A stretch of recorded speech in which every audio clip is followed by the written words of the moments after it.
everybody, and welcome to this moment. I am Allie Palmer, and I'm delighted to be with you here on this beautiful day. A day that's a little bit less beautiful because I made the mistake, a mistake that we all need to do, of seeing a film that took me from my normal sunny disposition and brought me back to cold, hard reality. And that film was on HBO. It's called Kill Chain. And it's a film about not only about voter suppression, but about how fragile our voting and election system is. And it is absolutely terrifying. You know, this is a place for inspiration, this is a place for hope, but we also have to be real. If you have not seen it, you must see it. But once you see Kill Chain, you realize there's a whole history behind the technical moment that we're in right now. And we need to find the resources to tell us more about the history of voting in America. And I found the perfect film for that. Please welcome right now Gavin Guerra, who has put a documentary into the universe called Let the People Decide that has become not just a perfect place for us to learn more about the history of voting, voting suppression, and all that in America, but also is becoming rapidly a historical document on the likes of something the Smithsonian should have because of the amazing access and the incredible people with whom he's spoken. So Gavin, welcome today. I'm so glad you're with us. Thanks for having me, Allie. I really appreciate the opportunity. Okay, I appreciate what you're doing because you know what, friends, if we are not paying attention right now, this moment is about how do we build America from here forward through this pandemic, through everything that's going on. How do we build a better America going forward? How do we build her better? The only way we can do that, seriously, the only way we can do that is with our vote. Gavin, how were you so prophetic as to understand 4 years ago or however long ago it was that you started this film that it was going to be so necessary now? That's kind of funny because excuse my shaking. The joke is that everyone says to me is, "My God, your film is so timely," and I say it'll be just as timely in 20 years. Right? Oh. Is that this is what they call an evergreen project. It never ever goes out of style. So if I had made this film in 1975, you would have been saying the same thing. If I had been saying in 1985, you would have been saying the same thing. And that's kind of what my film does, is it puts the current moment in historical context. How did we get here, right? It's not like this erupted out of a vacuum one day and all of a sudden these problems happen. These problems have been with us since just after, after Reconstruction, right? After the Civil War.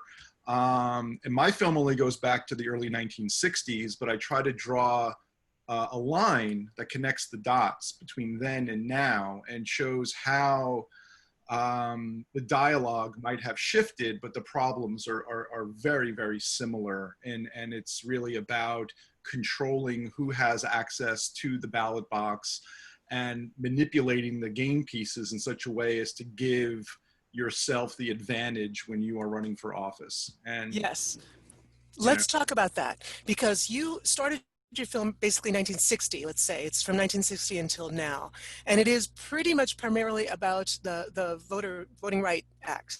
mhm. So can you say how it is, what brought you to that point? Why did you decide to go from there forward? So I originally started the project as a historical document about one of the field secretaries for SNCC, the Student Nonviolent Coordinating Committee, named Bob Moses, because I had read this Pulitzer Prize-winning book by Taylor Branch called Parting the Waters, and it just opened my eyes to so much that I didn't know, and it just almost offended me that I grew up into my 40s at the time and didn't know who Bob Moses was. I mean, as a New Yorker, Bob Moses is a guy who built the Triborough Bridge. Like, it's a different guy, and he was so interesting to me that I set out to make a film about him. And then I found out that Stanley Nelson, who's the preeminent civil rights documentarian, was doing a film on Freedom Summer already, which was Bob Moses's big project.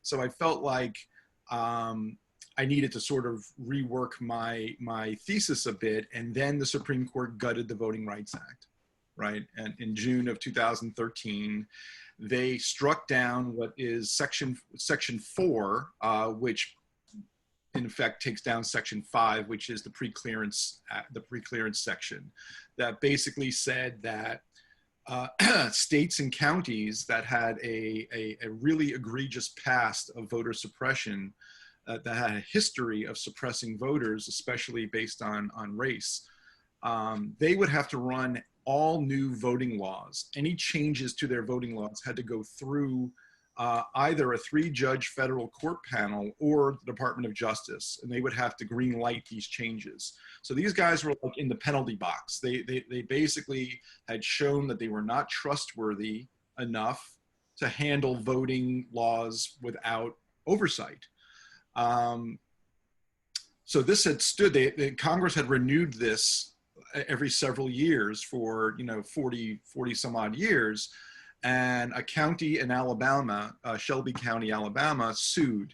And they basically said, it's not fair. You have a black president. There's no more racism. We shouldn't be treated differently than everybody else. We should be allowed to make our own laws.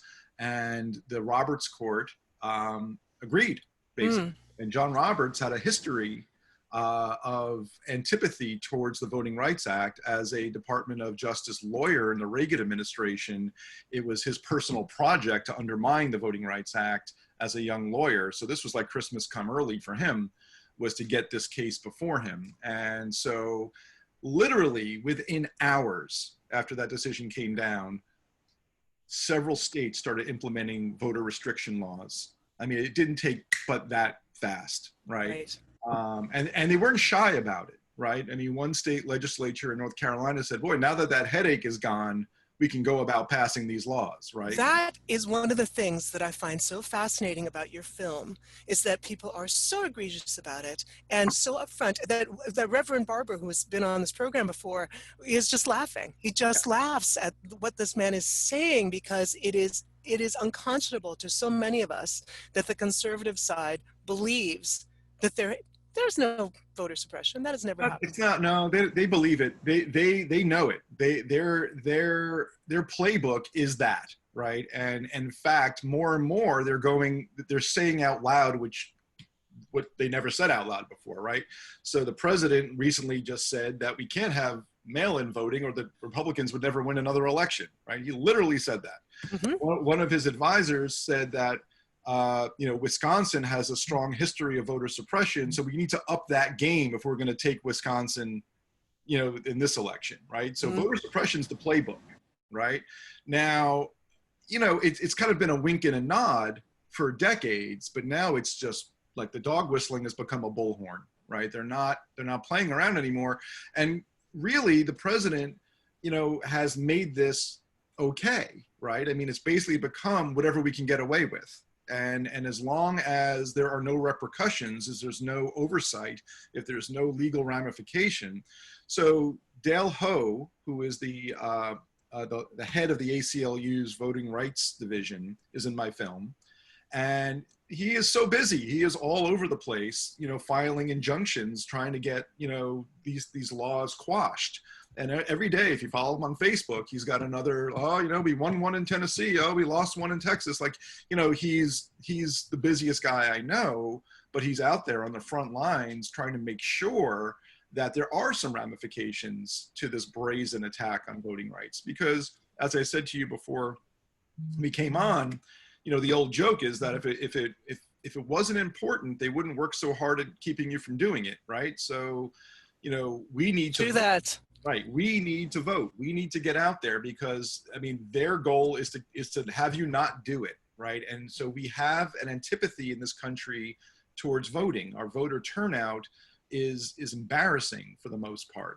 And so they know this. They know that you're not inclined to go vote anyway. So if they Gavin, I don't think it's that they know it. I think it has been systematically created so that we will be turned away from voting. And then if they can put one more little stumbling block in front of you, right? Just one more, like you need to get a voter ID. Oh, God, I don't want to go get a voter ID. Like, I'm just going to stay home. So it's something that you can do, right? But you don't want, who needs the hassle?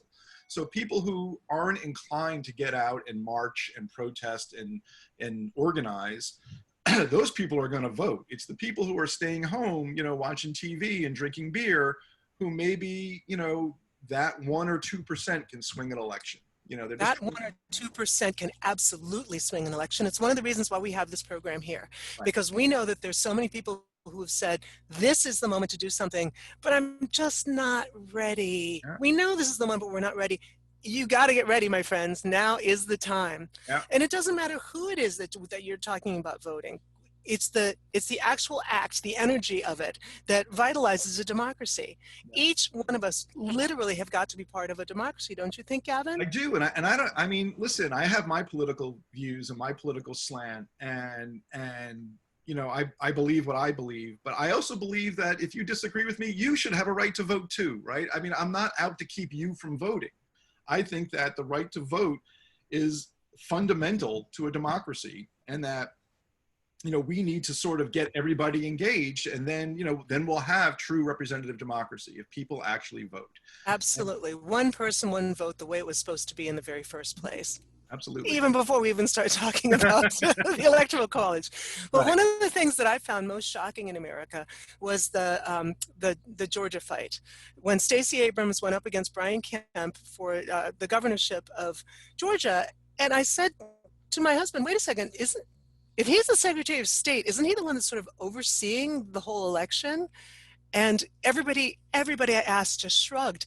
Where is the oversight in a situation like that? How can someone who's fighting against someone in an election have that person steal it in front of everybody? So that's not unusual, unfortunately. The Secretary of State is the arbiter of the state elections. I mean, you'll remember Stacey Harris in Florida in 2000, right? She was George Bush's campaign manager in Florida, right? She was the Secretary of State of Florida. She was running his campaign in Florida, right? Right. So how is that okay? So it's always the conflict of interest that partisanship enters into it, because we don't have an independent body overseeing the elections. We have partisan actors who scrub voter rolls, right? Who are disqualifying voters, who are, so now in Florida, Dale Ho had a great line. He said, every election cycle, we always wonder, like, you know, where's the new Florida going to be? Like, what's the new Florida this year? And it's always Florida. Florida. It's always Florida. Florida's always I the know. new Florida, right? So I know. they actually granted voting rights to ex-felons in Florida, right? Because it used to be, if you were a felon, you lost your right to vote forever. So they put it on a referendum on the ballot, and they changed the law. So now ex-felons can vote.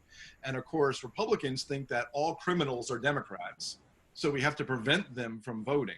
So what they did was said, okay, you could vote, but you got to pay all your court costs. All your back legal fees have to be squared before you can vote. Now, what is that? That's a poll tax. Poll tax. Right? Poll tax has never gone away. And so as long as they control the legislature, right, they can ram through these little kind of, you know, barriers to prevent people from voting. Because, you know, as Reverend Barber says in my film, you know, they figured out that if there's a lot of turnout, they lose. Right? Absolutely true. And they keep saying that. They keep saying that on television whenever they can. Exactly. Which is why we have to get out there. So one of the things I think that is so fascinating, well, two things I'll say that are fascinating. One is that in that instance of Stacey Abrams and Brian Kemp, I love that she decided that she was going to do something about it and started the organization Fair Fight.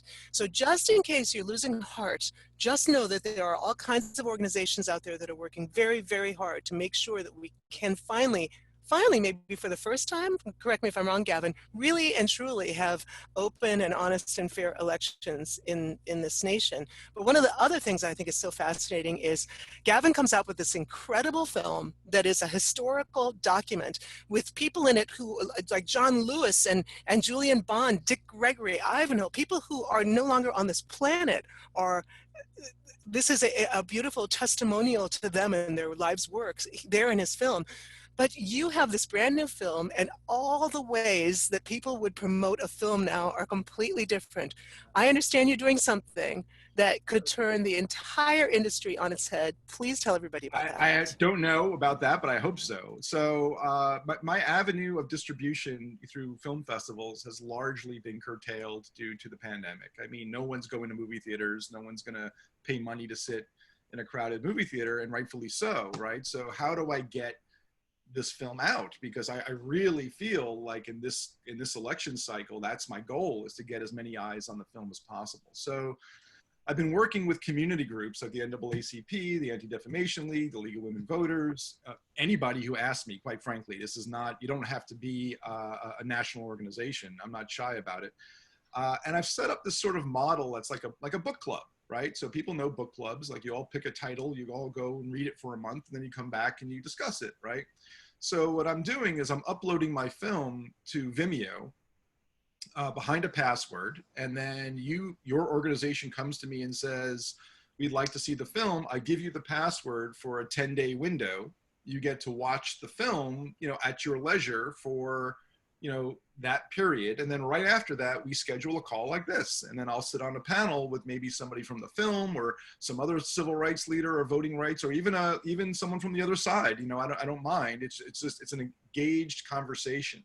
And so this way it can become almost like a viral event where it can be like a domino effect. So people can log in, watch the film, and then we can schedule group discussions this way about the topic. And hopefully it serves as a call to action to people to sort of keep the conversation going, and more importantly, get people out to vote. I think it's such an exciting model because, I'm in a book club, and the idea of having our book club sit and watch this film and digest this huge history of America that is not taught in schools, that one doesn't actually find out generally until you're a full-grown adult. I didn't know about voter suppression until I was a full-grown adult, and that's pathetic, but that's how it keeps perpetuating itself in our nation. So I love that idea. Where can people find out more about booking the film for their film club? So there is a Facebook page for the film. I let the people decide as the name of the film. You can find it. There's a web page as well called letthepeopledecidedoc.com. But the Facebook page is more active because I take comments and requests there. So you can search that on Facebook, or you can just tweet to me at Gav Guerra, GAVGUERRA. And I'm fully accessible. So anybody who wants to set this up, I'm more than happy to make that happen. Right on. Can you tell the folks, we have a question here, what can people do about voter fraud and voter suppression? What are some of the things that people can do? I happen to know expanding early voting is absolutely one of them. Mailing ballots to voters, I think, is a fantastic idea. So you don't have to be sitting there in the booth, going through all that stuff while COVID is creeping in at you.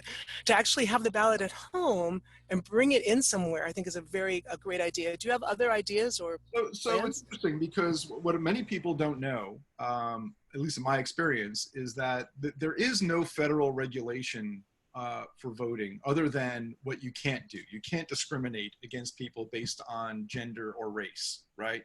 There is no affirmative right to vote in the Constitution. There is nothing in the Constitution that says every citizen has a right to vote. Really? That's interesting. Very, very weird, but that's the truth, right? Every state has its own election laws. So for instance, the state of Washington only has mail-in ballots, right? The whole state of Washington mails in their ballots. Right? So if you're against mailing in your ballots, then is there rampant voter fraud in Washington? And let's turn that question to you. What are the studies in Washington? So my understanding, I'm not familiar with Washington per se. My film actually, strangely enough, deals with a topic that's almost a year ago, if you will. It's mostly voter ID. Right? So, because North Carolina is where my film takes place. It takes place in Mississippi in the 60s and North Carolina today. And North Carolina was pushing this voter ID on people for no reason, right? Because for fear of voter fraud. So was there voter fraud in North Carolina? And the answer is no. But could there be? Well, sure, right? But so it was determined at the highest federal courts that this was a solution in search of a problem, right? So if there's no problem, why are we going through all this headache to get people to do one more extra step? And they found out because North Carolina wasn't too bright about it, they left an email trail basically saying, we want to target these Black people. How do we go about doing it, right? So time after time, that the problem with the conservatives isn't that voter fraud is or isn't a problem, because you can always find a case of voter fraud somewhere, right? It does happen, but it's like minuscule, but you can always pull one out of a hat. The problem is that they have a real credibility problem, because they are the ones. So for instance, in North Carolina, in the 9th district, there was an absentee ballot scandal where they went and harvested absentee ballots and filled them out for their guy and sent them in, but it was the Republicans doing it, right? So they stole the election, they got caught, right? They would not seat in the House of Representatives that candidate. They made them have another election, right? So, then you got Trump saying what he says, and you got his advisors saying what they say. Then you got the guy in Pennsylvania saying we passed voter ID, so we're going to win the election. I mean, it's a very open secret, right? So every time they yell voter fraud, you have to ask, why are you doing that? Like, Right. to what end? And then they always have one more thing. They always have this mythic bus of illegal aliens that comes in, right? They always hear about this. They're bussing in illegal aliens to vote for the Democrats. But there's never been any proof of it. There's never been a cell phone video. Everyone's cell phone breaks when the bus comes in. You know what I mean? There's never been anybody. It just doesn't exist. Racism does not have to be proven. It just exists. That's the American flower that blooms eternally, which is why we say thank you to people like you who are doing this incredible research, putting these voices out there for everybody to see. If you have not heard it yet, you need to hear this again. Let the people decide doc.com, correct? Yep. That's how you find out more about this amazing film. Do yourself a favor as an American, as a human being, watch this, hear what people have to say, know our common history, because the more history that we know, the less we're going to repeat. Gavin, thank you so much for being here with us today. I really appreciate everything you had to say. I appreciate what you're doing, and good luck on your film club. I think it's a fantastic idea. Everybody else, we'll be back here again. I'll be back in 2 weeks, but Samir will be back here next week with his continuing food journey across the nation, going into the states that are going to be swing states and finding out what people are eating and talking about there so we can change that conversation. In the meantime, what are you doing at this moment? Thank you so much for joining us. Gavin, you're a rock star. Vote. Vote.